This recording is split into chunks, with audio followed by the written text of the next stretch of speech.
Namasté, bonjour à toutes et à tous. Merci de suivre cette vidéo de réponse aux questions qui m'ont été données lors des rencontres du Nouveau Monde qui s'est déroulée fin avril à Rennes. Donc, chose promise, chose due. Euh, voilà, je vous avais dit sur scène que je répondrai aux questions par vidéo pour aussi prolonger quelque part notre communion tous ensemble lors de ce merveilleux événement. Et également parce que j'ai plus le temps de développer les réponses lors de ces vidéos. Donc voilà, bien sûr, en préambule, je dis simplement que les réponses que je vais apporter sont en quelque sorte des éléments de réponse, puisque parfois les réponses peuvent être très vastes et que nous avons chacun et chacune notre propre perspective, notre propre expérience qui colore, parfume, bien sûr aussi les réponses que nous donnons. Et en tout cas, j'espère que mes réponses, ma perspective vous aidera en plongeant dans votre intériorité, dans votre connaissance intérieure, à trouver vos propres réponses. Car bien sûr, à travers notre connexion et dans l'unité du corps et de l'âme et de l'esprit, eh bien, nous avons toutes les réponses en nous. Donc, la première question, voilà. Où part notre âme pendant notre sommeil? Que fait-elle? Merci. Eh bien, notre âme, elle ne reste pas dans notre instrument, dans notre véhicule de corps et de chair, de lumière et d'amour, de fréquence, de son, de chant, de danse. Euh, Donc, notre âme, au minimum, elle sort à quelques mètres au-dessus du corps, tout simplement parce que ça permet au corps de bien se régénérer avec les fréquences et la présence de Mère-Terre.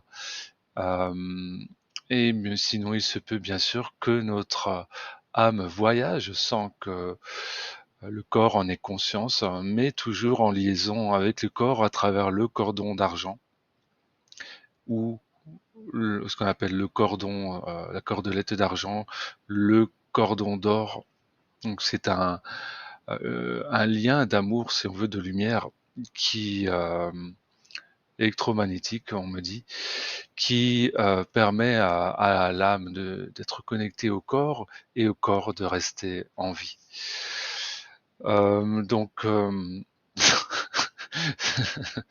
j'ai une présence avec moi qui sont très vibrantes de joie, donc j'espère que vous le ressentez. Ainsi, nous pouvons aller en voyage dans des vaisseaux, par exemple, ou dans des bases intra-terre, au centre de la Terre, ou même voyager au-delà du système solaire. Et nous sommes en lien avec notre famille, des étoiles, par exemple, notre famille d'âmes, nos guides aussi, qui nous aident en ce que nous vivons, en nous donnant des conseils. Et ça peut être bien sûr des personnes, des êtres dont nous n'avons pas forcément connaissance de tous sur le plan humain. Et bien sûr, il est intéressant, par exemple en méditation, d'ouvrir la porte à travers son soi divin et sa souveraineté, de se connecter à ces guides authentiques, à ces guides de lumière dont on a donné l'autorisation et fait le contrat avant de s'incarner. Donc voilà, on voyage beaucoup et il se peut aussi que il se peut qu'on s'en souvienne. Ça peut être aussi le cas, par exemple, des voyages astro que l'on fait la nuit, en connexion avec le corps, quand on fait le choix, que cela soit. Et ça peut être donc donner lieu à des rêves lucides.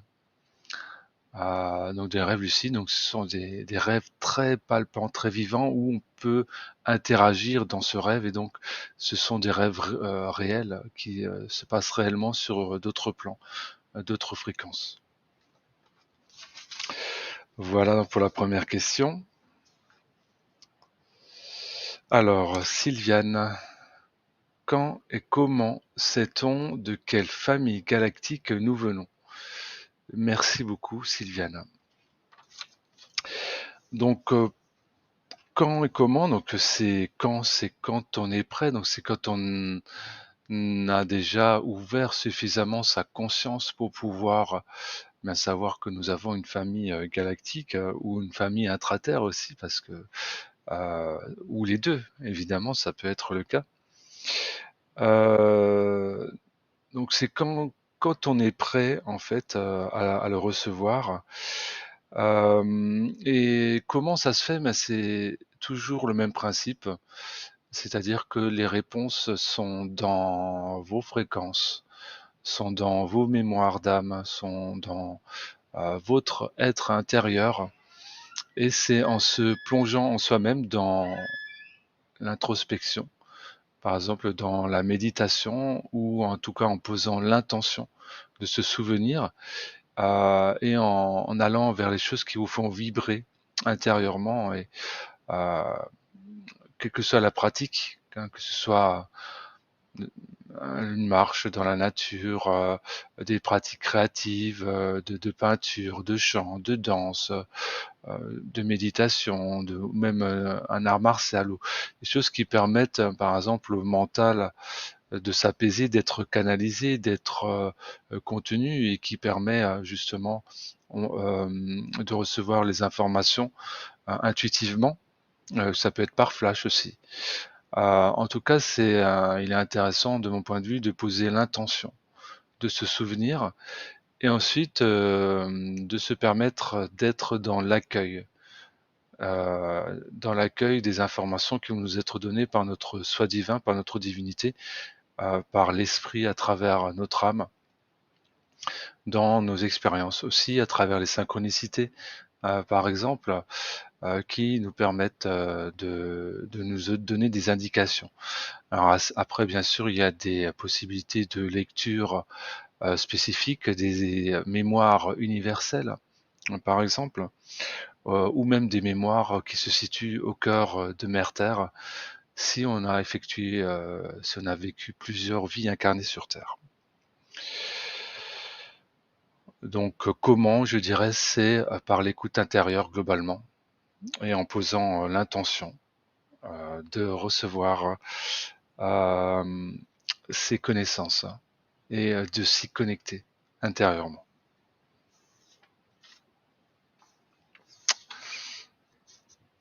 Voilà, un petit cœur d'amour. Donc on en profite pour le ressentir en soi, ressentir l'amour de qui nous sommes, et l'amour qui est toujours présent, disponible en soi-même et tout autour de nous. Alors, j'avais montré lors de la conférence, pardon, euh, une représentation d'une personne, d'un être de Sirius, qui est Amon. Voilà, une personne qui a la peau un peu chocolat, euh, un peu, oui, chocolat, je dirais, et qui est un guide, une présence donc de Sirius.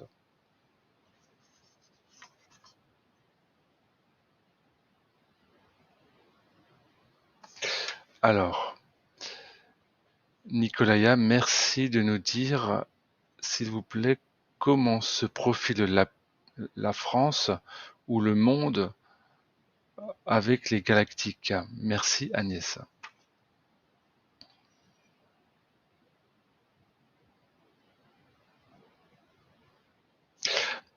Alors déjà, il faut savoir que eh bien tous les gouvernements, en tout cas la plupart à mon sens, sur Terre ont bien sûr connaissance de l'existence des êtres non humains et nombreux gouvernements, si pas tous, euh, sont ou ont été en connexion, en contact avec les êtres non humains. Par exemple, la France l'a été avec les Humo, les humites pardon, de la planète Humo. Ils ont proposé leur aide, par exemple, notamment dans le domaine de l'enseignement aux enfants des écoles, sur d'autres sujets aussi. Ils ont été en contact aussi avec d'autres gouvernements. Il faut savoir qu'en Russie, par exemple, lorsque le président est élu, et c'est le président Medvedev lui-même qui l'a dit à un moment, si vous regardez bien sur Internet, il y a cette vidéo, il y a tout un dossier des services secrets sur les êtres non humains qui donnaient au président en même temps que les autorisations des codes atomiques, par exemple.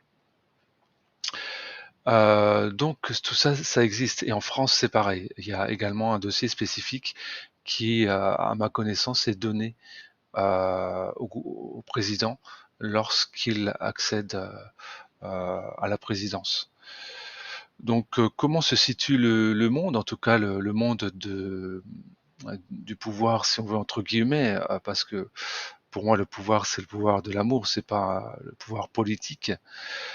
Mais tous les gouvernements, la plupart sont au courant de l'existence des êtres non humains et participent chacun comme il le voit, enfin comment cela se manifeste dans ce que j'appelle la matrice à cette divulgation. Et d'ailleurs, vous voyez qu'il y a de plus en plus de divulgations qui sont aussi données à travers l'ouverture de notre conscience, parce que avant toute chose, ça passe par nous, ça passe par les êtres humains souverains que nous sommes, et cela permet de déverrouiller ensuite et d'influencer la conscience qui, en fait, entre guillemets, oblige les gouvernements à ouvrir la divulgation de plus en plus vastement. Parce qu'il y a une sorte de... Déjà, il y a une autorisation du champ de conscience, et il y a ensuite une impulsion de lumière, une impulsion de fréquence qui fait que la divulgation s'ouvre de plus en plus. Et de nombreuses divulgations ont lieu, et par exemple, quand on sait lire les codes et les informations cachées qui sont dans les informations, y compris mainstream, y compris de la NASA par exemple, il y a des choses qui jaillissent de façon de plus en plus claire et de façon de plus en plus ostensible, notamment à travers différentes organisations. Par exemple, à Washington, il y a des choses qui sont révélées, organisées, etc. Et c'est de plus en plus ouvert à ce sujet. Par exemple, la NASA a encore dévoilé un système avec 6 planètes qui a été découvert. Donc, j'ai envie de dire, c'est l'existence des êtres non humains est maintenant un secret de polichinelle.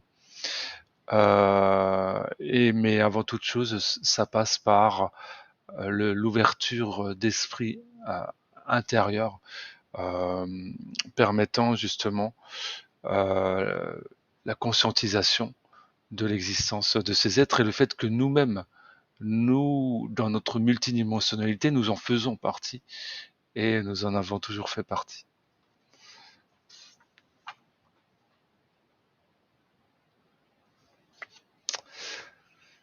Alors, Nicolaya, alors juste, voilà, ça prend 2 A à la fin, mais bon, c'est pas grave. As-tu des informations sur la Tartarie? le peuple des géants, la coulée de boue et la théorie qui dit que notre humanité aurait 300 ans. Voilà, merci. Alors, déjà, à ma connaissance, pas du tout. L'humanité a bien plus que 300 ans. Des millions d'années, l'humanité. Je dirais 5, peut-être même 8 millions d'années. À l'origine, il y avait différents courants génétiques, différents peuples euh, humains qui peuplaient la Terre, différentes ethnies, entre guillemets.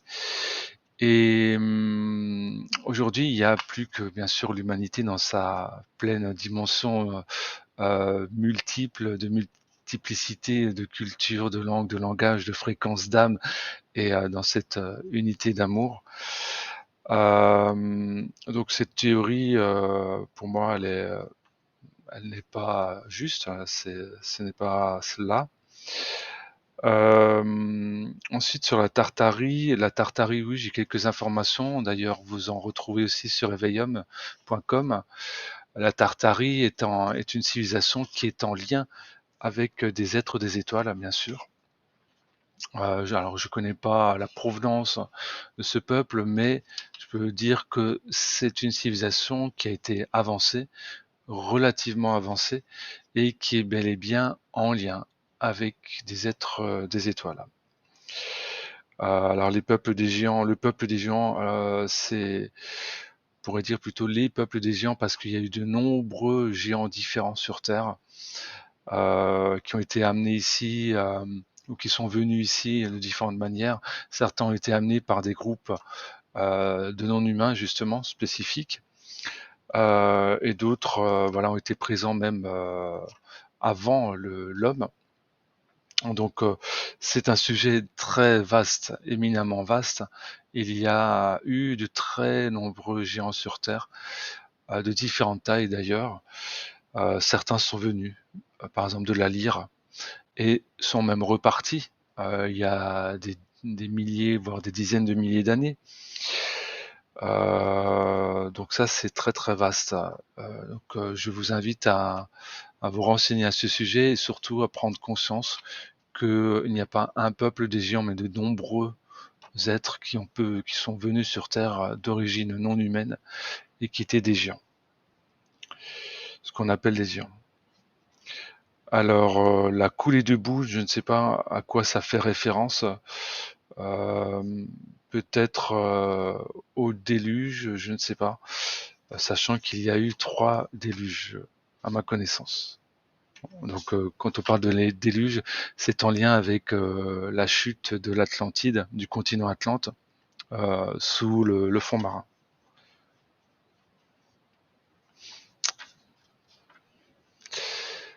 Avez-vous eu des connexions avec Mercure? Si oui, comment vivent-ils? Quelle peut être leur mission sur Terre-Mère? Merci. Ah, pardon, il y a le mail de la personne, donc voilà. Bon, c'est comme ça, hein. Donc je ne pourrais pas le flouter, par contre, désolé. Donc, avez-vous des connexions avec Mercure? Alors, j'ai eu des interactions avec le peuple, ou en tout cas avec des êtres de l'intraterre de Mercure. Donc il y a un intraterre dans Mercure, tout comme il y en a un au sein de la Terre, tout comme il y en a un au sein de Vénus, tout comme il y a des êtres qui vivent dans des tubes de lave sur Mars. Voilà, et donc c'est très vaste. La vie dans le système solaire, elle foisonne. Il y a de nombreux êtres très avancés, même dans des dimensions plus élevées que l'être humain. Par exemple, la sixième dimension, du côté de Jupiter, par exemple. Donc oui, il y a de la vie qui est présente au sein de Mercure. Comment vivent-ils? Alors moi j'ai juste connecté de façon, juste une expérience de connexion avec eux, donc je n'ai pas d'informations trop spécifiques à ce sujet. Euh, Peut-être leur mission sur Terre-Mère. Alors je ne sais pas, quel est leur, lien avec, terre-mer, voilà. Donc, en tout cas, tout ce que je peux dire à ma connaissance et à mon expérience directe, oui, il y a, de la vie intraterre au sein de Mercure.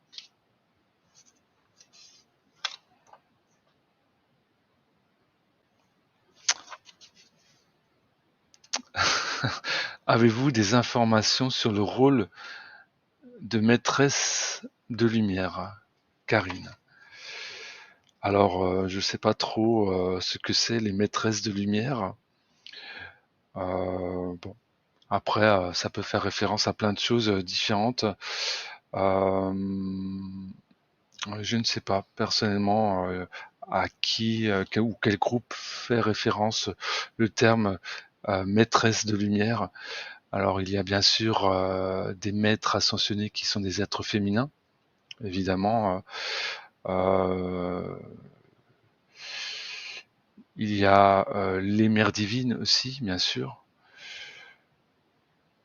Mais voilà, les maîtresses de lumière, c'est un terme qui me auquel je n'ai pas connecté, donc je ne vais pas pouvoir répondre plus précisément, que ça.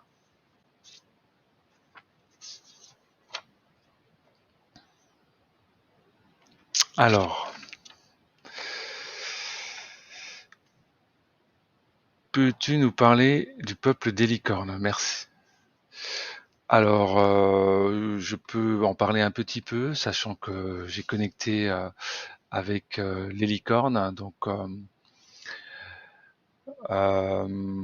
j'ai eu différentes expériences qui d'interaction avec, les licornes et leurs fréquences, notamment dans le cadre de méditation. Alors j'en profite juste pour dire que sur la chaîne sur la chaîne Éveillum, la chaîne YouTube, pardon, il y a une méditation où on peut goûter à la magnificence du Créateur, en aide et en accompagnement avec les licornes et les dauphins. Donc c'est dans la rubrique méditation, donc je vous invite à la pratiquer. Elle est vraiment très très belle et cette énergie, cette fréquence de la magnificence du Créateur est magnifique, merveilleuse. Elle est magnificente. Donc, ma connaissance, donc il y a différentes fréquences de licornes, différents types de licornes, qui peuvent être cristallines, ou autres, et bien sûr elles sont des guides, des guérisseuses, des accompagnantes. Moi, quand je pense aux licornes, je peux faire le parallèle, par exemple, avec les dragons. Ouais, les licornes, s'entendent aussi bien sûr, avec, les dragons. Donc elles peuvent être, nos guides, nos accompagnantes. On peut interagir avec elles à travers justement leur troisième œil, hein, qui est cette corne, la corne des licornes, avec lesquelles elles peuvent donner des rayons, des soins, des guérisons, des harmonisations. Donc, eh bien, si ça te parle, Candy, eh bien, je t'invite à travers ton pilier de lumière, à te connecter intérieurement, aux licornes. Il existe des méditations, par exemple, pour se connecter à sa licorne, sur, internet. Donc si tu t'y sens appelé, eh bien vas-y, hein, n'hésite pas. Ce sont des êtres très, dans ma connexion personnelle que j'ai eue avec elles, très, aimantes, très douces, très féminines, et de merveilleuses énergies.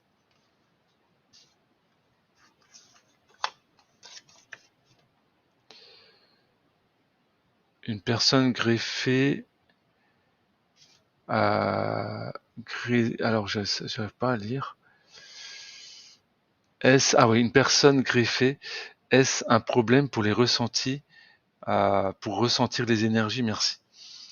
Alors non, pour moi c'est aucunement un problème, qu'on ait été greffé ou pas, pour ressentir les énergies. Euh, Par contre, il y a un travail à faire à mon sens, sur tout ce qui est, mémoire et ADN, de l'organe greffé, qui effectivement ensuite va, devenir une partie intrinsèque du corps de l'hôte. Mais à mon sens, c'est nullement un problème pour ressentir les énergies, non, pas du tout. Alors là, je vais le lire et après le montrer parce que c'est petit. Peut-être que j'arrive à lire comme ça. Alors bonjour Nicolaya, pourrais-tu avoir la gentillesse de nous expliquer la différence et le rôle du soleil central et du grand soleil central? Donc oui, bien sûr. Alors le soleil central, pour moi, ça fait référence au soleil central galactique, au soleil central de la galaxie, le trou noir, trou blanc au centre, autour duquel la spirale. Et donc, en fait, c'est un être pour moi, c'est vraiment une conscience unique et souveraine et qui a son propre but, sa propre nature et son propre rôle spécifique dans ce qu'il, elle, a à vivre et à porter dans le processus évolutionnaire, missionnel, révélationnel même de la lumière et de l'amour, de la lumière dans l'amour et dans l'amour, la lumière amour. Donc, si vous voulez, c'est vraiment, c'est comme des cellules hein, dans un corps. Si on veut faire une analogie, chaque cellule a son rôle, chaque cellule est unique, chaque cellule s'harmonise avec les autres cellules, chaque cellule a une vibration, une coloration spécifique et apporte quelque chose au plus vaste. Donc, alors bien sûr, il y a un conseil, hein, le conseil du Grand Soleil central, et donc c'est vraiment, on va dire, la conscience de la galaxie qui est présente au Soleil central. Et le Grand Soleil central, c'est le Grand Soleil central de l'univers. Donc là, ça, c'est un domaine plus vaste, puisque ça concerne l'univers entier. Et le grand soleil central englobe tous les soleils centraux de toutes les galaxies. Donc c'est le soleil des soleils, le soleil de tous les soleils, et c'est comme si on peut imaginer, hein, par exemple, une sphère ou un ensemble de fréquences de vibrations très élevées qui comprend toutes les fréquences et vibrations de tous les autres soleils centraux, donc de tous les autres centres galactiques.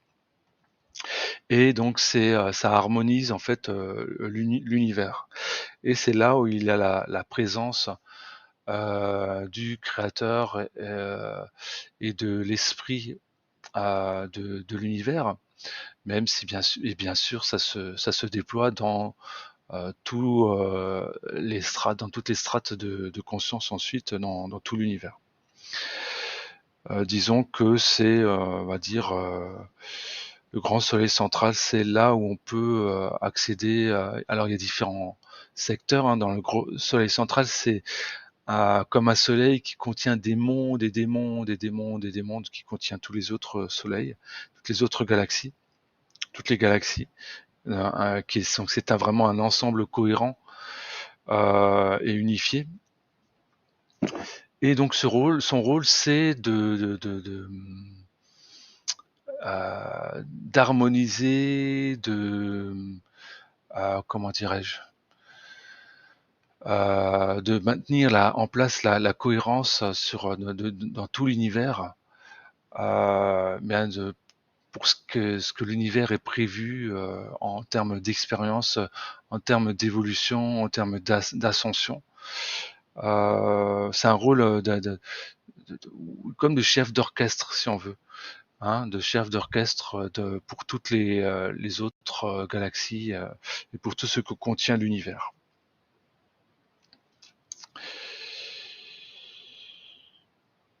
Et bien sûr, les soleils centraux des univers donc de l'univers local, sont en connexion avec les soleils centraux des autres univers locaux pour former un grand univers. Ensuite, Alcyone est-elle le soleil central de notre galaxie? Alors oui, pour moi c'est un nom que l'on donne au soleil central galactique. Alors voilà, pour moi, Alcyone, ça fait référence au soleil central galactique, et le grand soleil central a également un autre nom après. Bon, ça dépend à quoi vous vous connectez intérieurement, parce que si pour toi, par exemple, Alcyone fait référence au grand soleil central, alors tu vas connecter au grand soleil central. Mais si pour toi ça fait référence, enfin pour moi ça fait référence au soleil central de la galaxie, ben, je vais connecter au soleil central de la galaxie. Donc ça, c'est propre à moi-même, et c'est propre à toi-même, à vous, à chacun. Euh, Cela. Donc après, peu importe le nom qu'il ait ou que l'on donne, mais à mon sens, il est plutôt, enfin, il est intéressant de se connecter par l'intention, la pure intention, à la vibration, à la fréquence du soleil central. Par exemple, tu peux poser la question, tu peux intérieurement poser l'intention. Ben voilà, je demande à me connecter, à ressentir le soleil central galactique, et après le grand soleil central galactique, le grand soleil central de l'univers, par exemple. Et tu vas voir les fréquences auxquelles tu vas te connecter qui ne seront pas les mêmes. Enfin, qui seront à la fois les mêmes, mais avec sachant que le grand soleil central inclut le soleil central, mais à travers ton propre filtre, ton propre canal, tu vas avoir un ressenti différent.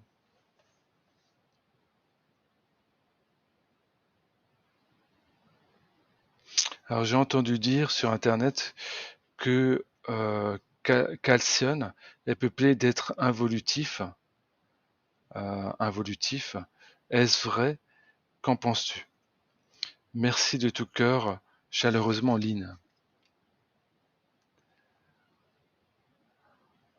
Voilà, alors bon, à ma connaissance, non. J'ai pas connaissance de cela.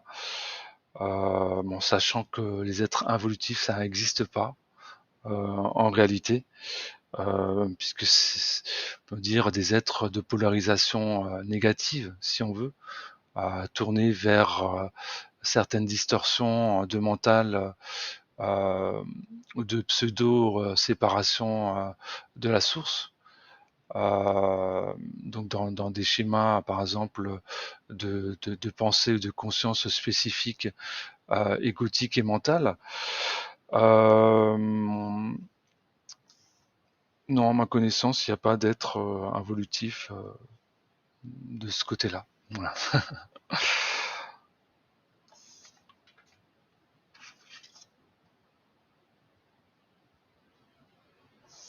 Alors ça, je sais pas trop si je vais arriver à lire. Euh, Nicolaya, est-ce que les galactiques participent, je crois que c'est aux actions de l'Alliance? Yannick.